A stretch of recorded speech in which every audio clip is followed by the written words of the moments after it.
네, 여러분 그 미니멈의 법칙이라는 이 책이 있습니다. 미니멈의 법칙이요.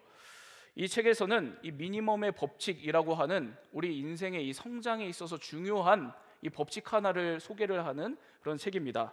독일의 화학자 이 리비히라고 하는 사람이 어느 날 이 밭에서 자라는 식물들을 바라보는데, 그런데 이 밭에 있는 식물들 중에 어떤 식물들은 잘 자라는 반면에 또 어떤 식물들은 잘 자라지 못하는 모습을 보게 된 겁니다. 궁금해진 거예요. 왜 어떤 식물들은 이렇게 잘 자라는데 또 저런 어떤 식물들은 잘 자라지 못하는가? 이게 이 리비히라고 하는 사람은 궁금해졌던 겁니다. 그래서 뭘 하냐면 이 밭에 있는 비료를 한 움큼 가져다가 이 비료를 연구를 하기 시작을 합니다. 뭐 이런 거죠. 하나의 식물이 잘 자라고 못 자라고 이 원인이 혹시 비료에 있지 않을까 싶어서 이 비료를 가져다가 연구를 한 거예요. 그래서 이 비료를 가져다가 연구를 했더니 이 비료 속에서 탄소, 수소, 뭐 산소, 마그네슘, 칼슘 뭐 이런 원소들이 10가지가 발견이 되더랍니다. 비료 속에 이 영양분 10가지가 있었다는 겁니다. 하나의 식물이 잘 자라는데 그러니까 10가지의 양분이 필요하더라는 거예요.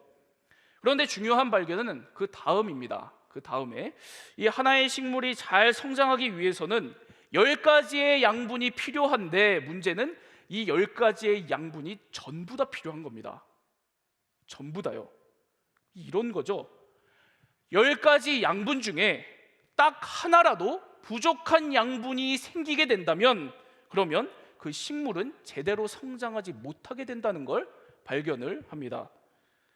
그러니까 어떤 한 가지 양분이 부족하게 되면 그 약점 하나 때문에 아무리 나머지 9가지 양분이 흘러 넘친다고 하더라도 그 식물은 성장하지 못하게 되더라는 거예요. 그래서 식물의 성장은 약점 수준에 멈춘다. 바로 이걸 미니멈의 법칙이라고 합니다. 저자가 말하기를 우리 모든 생명체는 뭐 식물뿐만이 아니라 우리 모든 생명체는 다 이 미니멈의 법칙 가운데서 살아간다, 뭐 이렇게 주장을 합니다.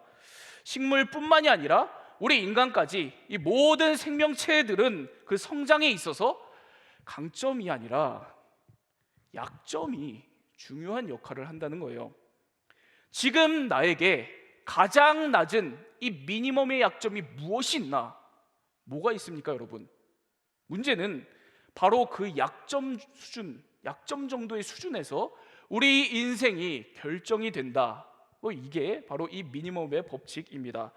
여러분, 그렇기 때문에 우리는 이렇게 인생의 중요한 역할을 하는 이 약점을 잘 관리해야 될 필요가 있습니다. 여러분, 약점 관리가 중요하다는 그런 말씀입니다. 피하지 않고 이것들을 잘 돌보고 때로는 맞서서 직면해서 이 약점들을 잘 관리하면서 살아가야 될 필요가 있다는 그런 이야기입니다. 그런데 여러분, 그게 되나요? 대개는 내 약점을 잘 알면서 내 문제가 뭔지 알면서 피하기 마련입니다. 덮어두기 마련이에요.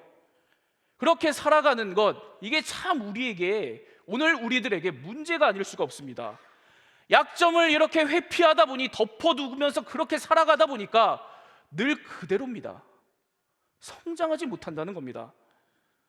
아무리 내가 내 인생의 성장을 위해서 노력해도 내 이 약점이 그대로라면 늘 그 수준에서 제자리 걸음을 하게 된다는 겁니다.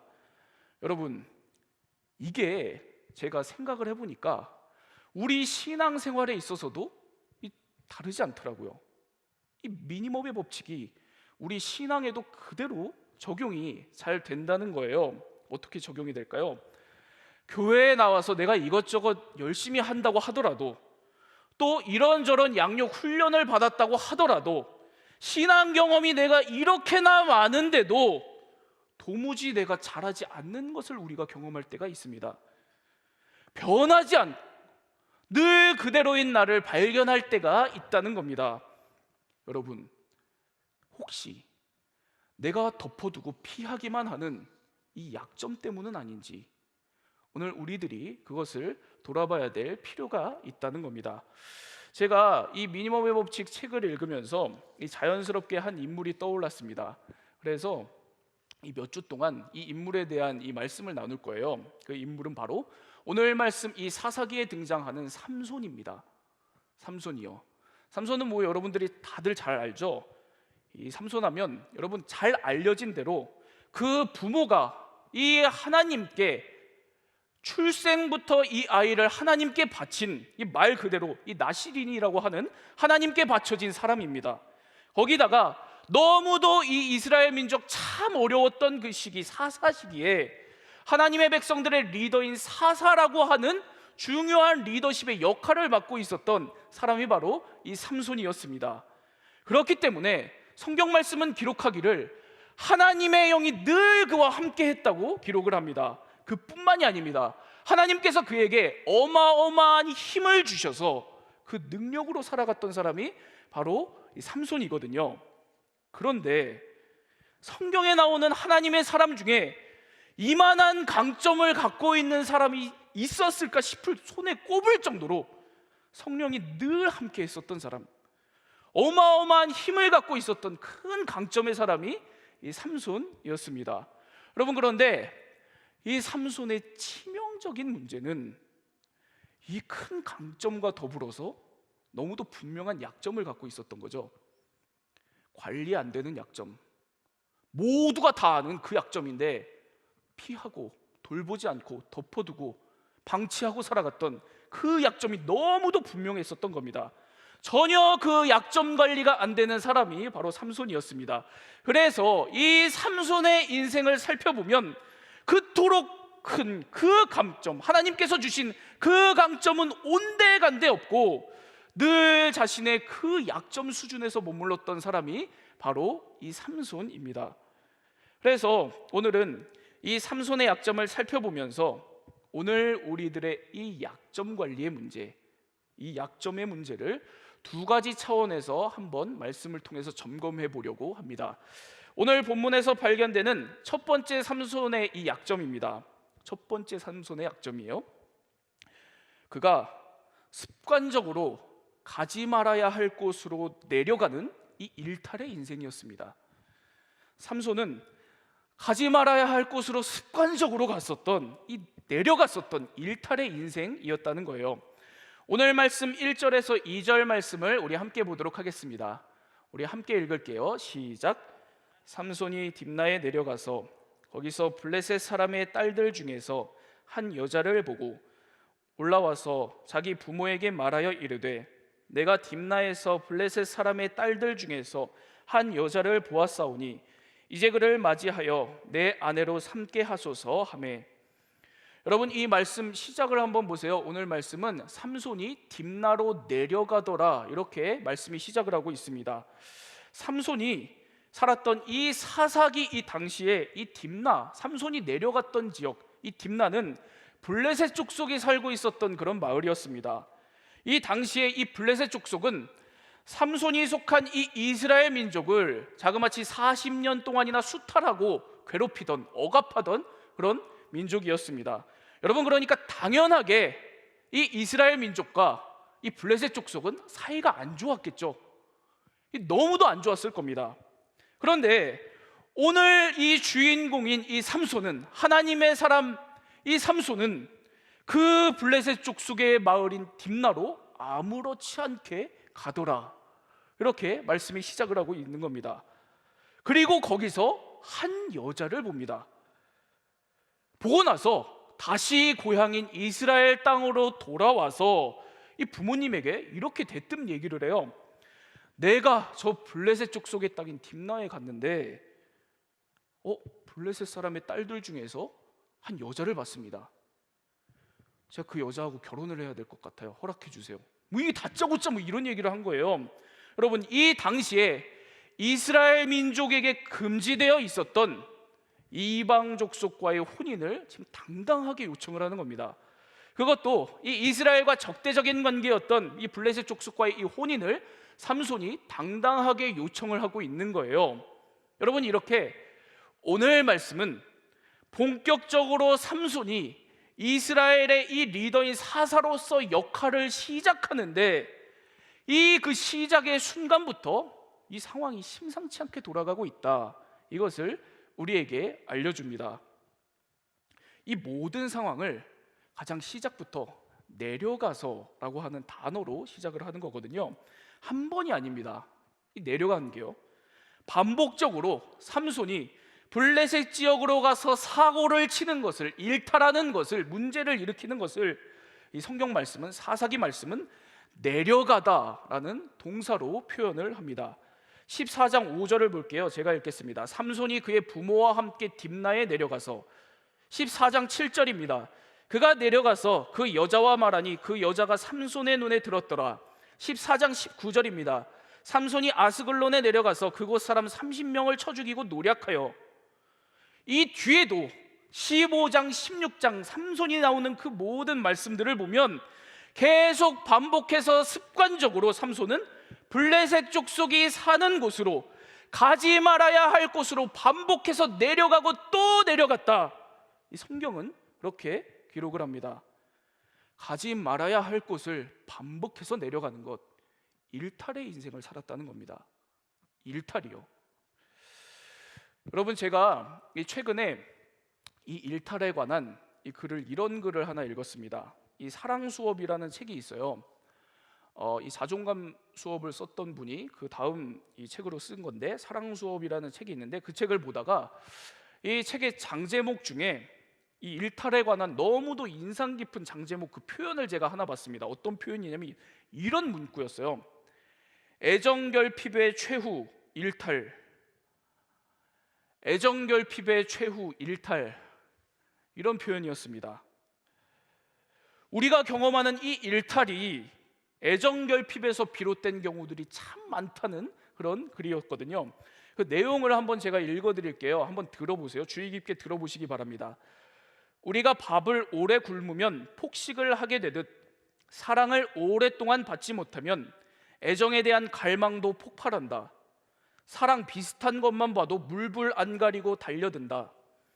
다시 말해 애정결핍이 쌓이면 원래 가야 할 길에서 벗어나기 쉽다. 이것을 일탈이라고 한다. 일탈은 어떤 행위나 물질, 대상에 사로잡히는 상태로 폭식, 불륜, 집착, 충동적 만남, 성중독 등을 들 수 있다. 여러분, 이 딱 오늘 말씀에 등장하는 삼손의 상태를 정확하게 드러내주는 그런 이야기 아닙니까? 그런 글이에요. 하나님께서 주신 이 사명의 길로, 하나님의 사람의 길로 가지 않고 끊임없이 가지 말아야 될 블레셋 땅에 놀러 다니면서 계속 사고치고 문제 일으키는 인생을 산 게 바로 이 삼손이었습니다. 왜 그랬나? 성경은 딱 한 가지를 얘기합니다. 딱 한 가지요. 여자 때문에, 이성 때문에, 그 중심에 늘 사랑을 찾아다니고 사랑에 목매어 사는 이 채워지지 못한 애정 결핍이 있었다는 겁니다. 여러분, 이게 삼손의 치명적인 약점이었습니다. 치명적인 약점이요. 어떤 비전도, 어떤 영적 성장도, 하나님께서 주신 어떤 강점, 어떤 능력도 하나도 제대로 사용하지 못하고 제대로 살아내지 못한 그 수준의 치명적인 약점, 이 애정결핍이 그 내면에 너무도 분명하게 자리하고 있었던 겁니다. 제가 이 묵상을 하다가 퍼뜩 이런 생각이 하나 들었어요. 그러면 주변 사람들은 뭐 하고 있었나? 삼손이 이 지경이 될 때까지, 이 상태로 살아갈 때 주변 사람들은 그러면 뭘 하고 있었나? 이게 갑자기 궁금해지더라고요. 그래서 이 사사기 13장에서 16장까지가 이 삼손의 일대기가 나오는 부분이거든요. 이 13장 16장을 쭉 한번 살펴봤습니다. 삼손이 블레셋 족속과 싸울 때 누가 함께 했는지, 누가 삼손과 함께 했는지, 어떤 사람들이 함께 삼손과 블레셋 족속과 싸웠는지를 제가 좀 살펴봤습니다. 봤는데 단 한 명도 삼손과 싸운 사람이 없어요. 동족들, 가족들, 친구들, 아무도 삼손이 홀로 블레셋 족속과 싸울 때 함께한 사람이 아무도 없습니다. 성경 삼손을 위해 기도해줬던 사람 없습니다. 충고해줬던 사람도 없었습니다. 힘을 보태주는 사람도 없었습니다. 오히려 이 성경을 보면 이 동족들이, 이스라엘 동족들이 삼손에게 뭘 하냐면 블레셋의 협박을 받고 이 자기들의 동족 삼손을 결박해서 블레셋에 넘겨버리는 장면이 나옵니다. 이 삼손이 철저히 혼자였다는 것을 얘기하는 거잖아요. 철저하게 혼자였다는 겁니다. 이 슬프게도 이런 어려운 시대에 너무도 외롭게 홀로 싸웠던 사람, 그 사람이 바로 삼손입니다. 그래서 여러분, 그 누구에게도 채울 수 없는 이 정서적인 결핍, 애정 결핍의 문제를 안고 살았던 겁니다. 여러분, 이게 삼손뿐만이 아니었던 거예요. 삼손이 살아가던 사사 시대의 문제였던 겁니다. 하나님을 믿는 사람들이 홀로 살아가던 시대, 누구의 도움도 받지 못하던 시대, 그래서 다들 외롭고 정서적인 결핍을 안고 살고 이 정서적인 문제, 삶의 약점을 홀로 안고 끙끙거리면서 살아가던 시대였다는 겁니다. 여러분, 이 시대에 이들이 함께하면 얼마나 좋았을까요? 함께 살았으면, 함께 싸웠으면 얼마나 좋았을까요? 그런데 그러지 못했다는 겁니다. 이게 삼손의 약점이었다고요. 그리고 사사시대 모든 백성들이 갖고 있었던 너무도 분명한 약점이었습니다. 믿는 사람들이 함께하지 못하고 각자 도생하면서 어려움을 겪는 이런 비극적인 상황이 이 당시에 하나님의 백성들 신앙 공동체의 모습이었다는 겁니다. 그러다 보니까 여러분, 이 수준에 계속 머물렀던 거예요. 이 약점의 수준에 머물렀던 겁니다. 여러분, 그러니까 보세요. 삼손에게 누가 진짜 함께 했습니까? 자기 동족 가족 아무도 없고 정작 이방 여인들이었던 이 들릴라 같은 이런 블레셋 여인들이 오히려 삼손과 함께 있어주고 위로해주고 품어주고 이런 거 아닙니까? 이게 너무도 큰 삼손의 비극이었던 겁니다. 여러분, 이 말씀을 통해서 제가 우리 상당대학 청년부 공동체를 계속 돌아봤거든요. 저와 여러분들의 우리 이 상당대학 청년부 공동체는 이런 약점의 수준을 넘어서는 공동체가 되기를 원합니다. 이 결핍의 시대, 오늘날과 같은 각자 도생하는 이 시대 속에서 그래도 무슨 상황에도 어떤 방법을 통해서라도 함께하고 서로 의지하고 서로를 도와가며 함께 싸워나가는, 의지하는 그런 신앙 공동체가 되기를 원합니다. 정서적인 결핍이 있고 오늘도 내 이 정서적인 약점 때문에 끙끙 앓으면서 살아가지만 그런 우리 서로를 돌보고 격려하고 사랑하고 세워주면서 그렇게 함께 약점을 관리하고 함께 성장하는 그런 공동체가 되기를 원합니다. 여러분, 그러기 위해서 제가 좀 당부드릴 게 있어요. 분명하게 좀 당부를 드릴 게 있습니다. 여러분, 우리 대학 청년부에 오셨으면 관찰자가 되지 마십시오. 다들 참여자가 되세요. 관찰자로 신앙생활 한다면 이런 삼손의 비극을 여러분들이 벗어나기가 힘이 듭니다. 모두 다 참여자가 되는 여러분들이 다 되시기를 바랍니다. 특별히 여러분, 새롭게 시작한 자기주도형 셀 모임 여러분 다 참여하시기 바랍니다. 다른 이유 때문 아닙니다. 다른 것 때문 아닙니다. 바로 오늘 말씀의 이 이유 때문입니다. 우리 중 누구라도 삼손처럼 계속 이런 약점에 붙들려서 홀로 끙끙 앓으면서 살아가는 이런 일들이 우리 대학 청년부 공동체 안에는 없기를 바랍니다. 우리 대학 청년부가 이 사사시대의 이 이스라엘 공동체 같은 이런 비극적인 상황, 약점에 머무르지 않기를 원하는 겁니다. 서로를 돌보며 함께 약점을 관리하고 성장하는 그런 주님의 교회가 되기를 바랍니다. 여러분, 오늘 본문에서 발견되는 이 두 번째 삼손의 약점을 좀 나눌게요. 두 번째 삼손의 약점입니다. 두 번째 삼손의 약점은, 이 삼손은 자기 소견에 오른 대로 사는 인생이었습니다. 자기 소견에 오른 대로 사는 인생이었다는 거예요. 자기 생각과 자기 욕망에 좋은 대로, 옳은 대로 그렇게 살아갔던 그런 인생이었다는 겁니다. 오늘 말씀 3절 말씀을 우리 함께 보겠습니다. 3절 말씀 우리 함께 읽을게요. 시작. 그의 부모가 그에게 이르되 내 형제들의 딸들 중에나 내 백성 중에 어찌 여자가 없어서 내가 할례받지 아니한 블레셋 사람에게 가서 아내를 맞으려 하느냐 하니 삼손이 그의 아버지에게 이르되 여자를 좋아하오니 나를 위하여 그 여자를 데려오소서 하니라. 삼손이 블레셋 족속의 여인과 결혼하겠다고 허락해달라고 부모를 조르는 상황입니다. 그러니까 이 부모가 당황을 하죠. 당황해서 이 삼손을 만류를 하기 시작을 해요.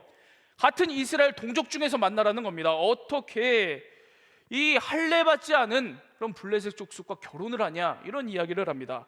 여러분, 이런 부모에게 삼손이 어떻게 대답하는지를 다시 한번 좀 보도록 하겠습니다. 14장 3절 말씀이에요. 제가 읽겠습니다.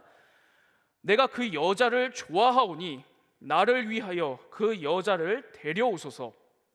여러분, 이 말씀 보세요. 여기서 좋아하오니 라는 표현 보이시죠? 이 표현은 원문을 이 다른 말로 내 소견에 오르니 라는 뜻으로 번역을 할 수 있습니다. 내 소견에 오르니 라는 뜻이 있다는 거예요. 그러니까 이 삼손이 부모에게 이렇게 대답을 한 겁니다. 지금 무슨 얘기 하시는 거예요? 다른 얘기 하지 마세요. 다른 얘기 하지 마세요. 듣기 싫습니다. 그 여자가 내 생각에는, 내 욕망에는 좋아, 너무 옳아. 그러니까 나를 위해서 무조건 그 여자를 데려와야 됩니다. 이렇게 얘기한 겁니다. 부모의 말이 하나도 들리지 않았던 겁니다. 율법도 무시하고 말씀도 무시하고 오로지 자기 생각과 자기 욕망만 보이는 바로 이런 자기 아집이, 이 좁은 아집이 있었던 겁니다.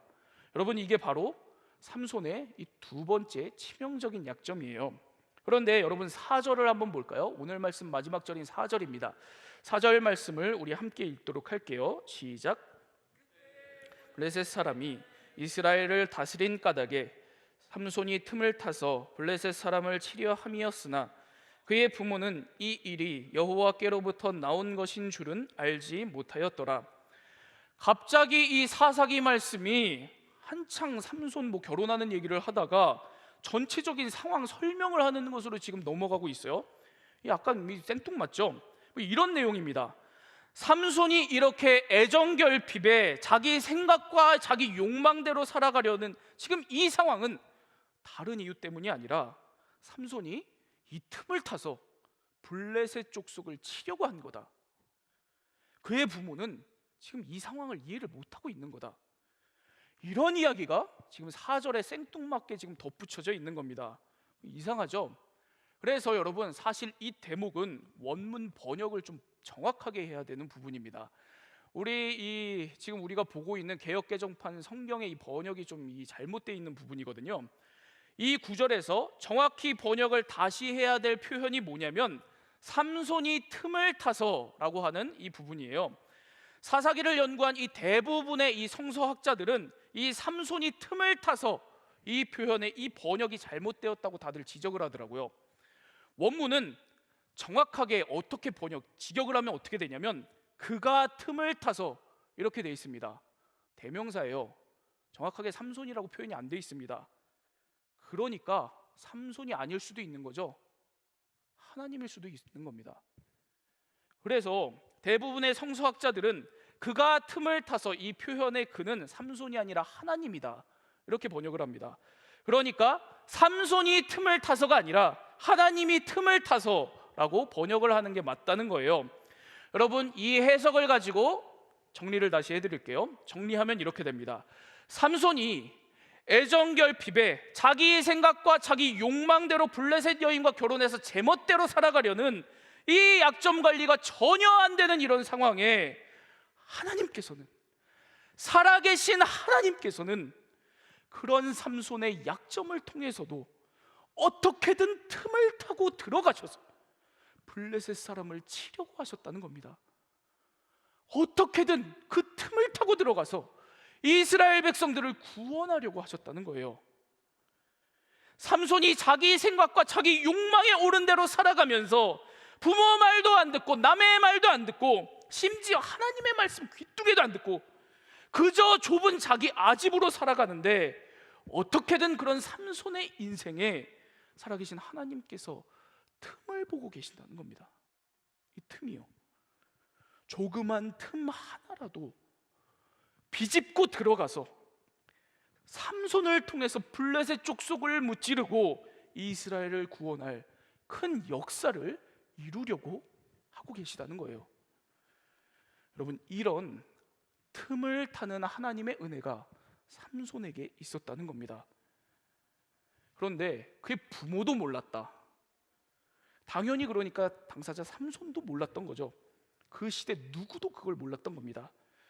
어떤 약점의 인생이라고 한다고 할지라도 그 약점의 틈을 비집고 들어가서 결국에는 하나님의 일을 해내시는 이 하나님의 은혜가 있다는 것을 이 시대 누구도 몰랐다는 거예요. 여러분, 제가 이 대목에서 이 설교를 준비하다가 무슨 생각이 많이 났냐면 제 옛날 생각이 많이 났습니다. 제 옛날 생각이요. 계속 제 자신을 생각을 해보게 됐어요. 저의 가장 큰 약점이 바로 이 삼손과 같은 지금 이 모습이었거든요. 남의 말을 안 듣는 거, 지독히도 남의 말을 안 듣는 게 저의 굉장히 치명적인 약점이었습니다. 젊은 날에. 어느 정도였냐면 그 남의 말 안 듣는 정도가 아니라 남들이 그렇게 하면 안 된다고 얘기를 하면 그 반대로 했어요. 그 반대로 제 인생을 계속 그렇게 살았거든요. 네. 주위에서 너 그렇게 하면 안 돼, 그러면 이상하게 그걸 하고 싶더라고요, 사람 마음이. 저만 그런 거 아니죠? 누가 대답을 해서 그럼 나만 그런 게 되는. 네, 감사합니다. 네, 고등학교 3학년 때 제가 이 연극영화과를 준비를 시작을 하는데 이 주위에 모든 사람이 다 반대했습니다. 정말 한 명도 찬성하는 사람이 한 명도 없었어요. 안 어울린다는 거죠. 도무지 안 어울리는데 네가 거기를 왜 가냐, 다들 막 이런 상황에 제가 처해 있었는데, 그 얘기를 하도 듣다 보니까 이 사람 마음이 제가 더 가고 싶어지더라고요. 그래서 갔어요. 영화과를 갔습니다. 네. 그리고 대학교 졸업할 때 학교 사람들이 한결같이 저한테 이제 얘기를 했던 게 있죠. 그때 이제 대학교 졸업할 때 제가 이렇게 선언했거든요. 나는 신학대학원 갈 거다. 그 선언을 한 그 직후부터 이 대학교 때 그 모든 주변 사람들이 반대하더라고요. 네가 무슨 목사가, 네가 무슨 교육자가 되냐, 도무지 어울리는 게 하나도 없는데 너의 말투와 그 생각과 그 행실을 어떻게 우리가 다 하는데 네가 무슨 목사가 되냐. 모두가 다 반대를 하는 거예요. 심지어 교수님들이 막 불러다가 그냥 너 내 밑에 와서 들어와서 일해라, 할 거 없으면. 이렇게 저를 무시하고 막 이런 상황에 제가 그 얘기를 다 듣고 어떻게 했을까요? 이 신학대학원 갔습니다. 네. 그리고 신학대학원을 졸업하고 1년 정도 지났을 때 제가 1년 만에 이제 개척을 한다고 이렇게 준비를 하는데 어떻게 됐을까요? 주변 사람들이 또 다 반대를 하더라고요. 신학대학원 제 은사였던 교수님들도 막 한결같이 다 반대를 하시고 모두가 다 반대를 했습니다. 그 제가 어떻게 했을까요? 그래서 제가 개척을 했습니다. 네. 네. 제가 돌이켜봤더니 제가 정말 삼손 같은 모습이 많이 있었다는 것을, 그 약점이 저에게 있었다는 것을 이 설교 준비하다가 이렇게 많이 발견을 했거든요. 여러분, 그래서 늘 어려웠어요. 한결같이 실패를 많이 했습니다. 실패하고 또 실패하고, 제 인생에서 남의 말 안 듣고 도전했었던 것들이 늘 실패였습니다. 성공한 거는 가끔 있었는데 별로 이렇게 크지 않았어요. 반짝 성공하는가 싶더니 또 계속 실패하고, 그러다가 또 반짝 뭔가 되는가 싶더니 또 계속 실패하고 뭐 이런 상태를 계속 살았거든요. 그러다 보니까 여러분, 청년 사역자가 이 뭐 성공한 얘기가 좀 있어야 되는데 하나도 없습니다. 뭐 이 실패한 얘기밖에 이렇게 주로 할 게 없는 거죠. 네. 그런데 여러분, 그러다 보니까 제가 확실히 경험해서 알고 있는 게 한 가지가 있습니다. 어떤 약점으로 가득한 인생, 실패만으로 가득한 인생이라고 할지라도 반드시 하나님께서 틈타시는 그 역사, 은혜가 있다는 겁니다. 제가 여러분에게 이건 정말 확신을 가지고 이야기를 할 수 있을 것 같아요. 하나님께서 저처럼 주구장창 실패를 많이 한 그런 인생, 약점으로 가득해서 그 약점 속에서 살아왔던 이 인생에도 어떻게든 하나님께서 틈을 타고 비집고 들어오신 그 하나님의 은혜가 있었다는 것을 제가 여러분들에게는 확신 있게 이야기를 할 수 있습니다. 내 연약함에 틈타서 하나님께서 하나님의 일을 하셨다는 바로 이 분명한 사실을 제가 여러분들에게 확신 있게 이야기를 할 수 있습니다. 그래서 제가 여기까지 이렇게 온 거거든요. 여러분, 그때는 제가 잘 몰랐습니다. 하나님께서 나의 약점과 실패를 틈타서 일하실 것이라는 것을 잘 몰랐어요. 잘 돼야 되는 줄 알았습니다. 성공해야 되는 줄 알았어요. 남들 인정받아야 되는 줄 알았습니다. 그런데 그 많은 실패를 경험하고 돌이켜보니까 그 실패와 내 약점 투성이인 인생을, 그 틈을 비집고 하나님께서 들어오셔서 하나님의 이 틈타시는 은혜가 내 인생 순간순간에 있었다라는 것을 제가 발견하게 됐습니다. 여러분, 반드시 여러분의 약점과 실패에도 하나님께서 틈을 타고 일하실 겁니다. 삼손은 그 틈타심을 보지 못했습니다. 부모도 몰랐다고 성경은 기록을 하고 있어요. 여러분, 이게 바로 삼손의 비극이겠죠. 그리고 사사시대 이 이스라엘 모든 백성들의 비극이 바로 여기에 있었던 겁니다. 그래서 삼손은, 이들은 이 약점의 수준을 결코 넘어서지 못했던 겁니다. 여러분, 그렇기 때문에 오늘도 하나님의 틈타심을 믿는 여러분들이 다 되기를 바랍니다. 그래야 내 약점의 수준을 넘어설 수 있습니다. 성장할 수 있습니다. 여러분, 꼭 기억하시기 바라요. 어떤 나의 오늘의 어려움, 실패, 약점, 그 모든 것에도 불구하고 하나님의 틈타심은 여러분들에게 반드시 있습니다. 이 하나님의 틈타심이 오늘 내게 있다는 것을 오늘도 믿고 붙들고 의지하고 주님을 붙들고 살아가는 여러분들이 다 되기를 바랍니다. 하나님께서 바로 그 틈을 타시고 일하시면서 여러분들의 그 약점들을 바꾸어 가시고 더욱 성장하며 나아가게 하실 겁니다. 사랑의 하나님 아버지, 하나님, 우리는 하나님의 사람들입니다. 우리는 그리스도인입니다. 하나님께서 그런 우리들에게 이런저런 장점과 이런저런 강점들, 또 하나님께서 늘 함께 해주시고 또 이런저런 능력들을 저희에게 주셨음을 우리가 믿습니다. 그렇지만 하나님, 우리가 오늘도 붙들려 있는, 우리가 오늘도 해결하지 못하는 나의 이 약점 때문에 오늘도 내가 한치도 잘하지 못하는 것만 같은 그런 모습을 발견하고 있습니다. 하나님, 그런 우리들을 주님께서 돌보아 주옵소서. 하나님, 오늘도 약점 가운데 붙들려서 살아가는 우리들이 이 약점을 극복하고 주님의 사람들로 살아갈 수 있도록 틈을 타서 역사하시는 주님의 은혜로 우리와 함께 하여 주옵소서. 어떠한 약점에도 실패해도 문제에도 불구하고 하나님, 끝끝내 그 모든 것들을 뚫고 나의 인생 들어오셔서, 나의 마음에 들어오셔서 그 틈을 비집고 들어오셔서 하나님의 일을 행하시는 그 놀라운 하나님의 은혜를 오늘도 경험하며 그 은혜를 기대하며 그 은혜에 붙들려 살아가는 제가 될 수 있도록, 우리 모두가 될 수 있도록 주님 역사하여 주옵소서. 그리하여서 이 어려운 시대 우리들이 각자 도생하며 정서적인 어려움을 끙끙 앓으면서 혼자 힘들게 살아가는 것이 아니라 우리 상담대학 청년부 공동체, 바로 이런 틈타시나 하나님의 은혜가 서로 넘쳐 흐르는, 함께 넘쳐 흐르는 그러한 믿음의 공동체 되도록 오늘도 역사하여 주옵소서. 하나님, 그렇게 우리들과 함께하여 주시기를 기도합니다. 이제는 우리 주 예수 그리스도의 은혜와 하나님의 극진하신 사랑과 성령의 보호하심, 인도하심의 역사가 오늘도 우리 주님 안에서 분명한 믿음을 가지고 틈을 타는 은혜가 내게 있음을 믿고 붙들고 살아가기로 결단한 여기에 모인 모든 주의 백성들 머리 위에, 우리 상당대학 청년부 모든 지체들의 머리 위에, 삶 위에 이제로부터 영원토록 함께하여 주시기를 간절히 축원하옵나이다. 아멘.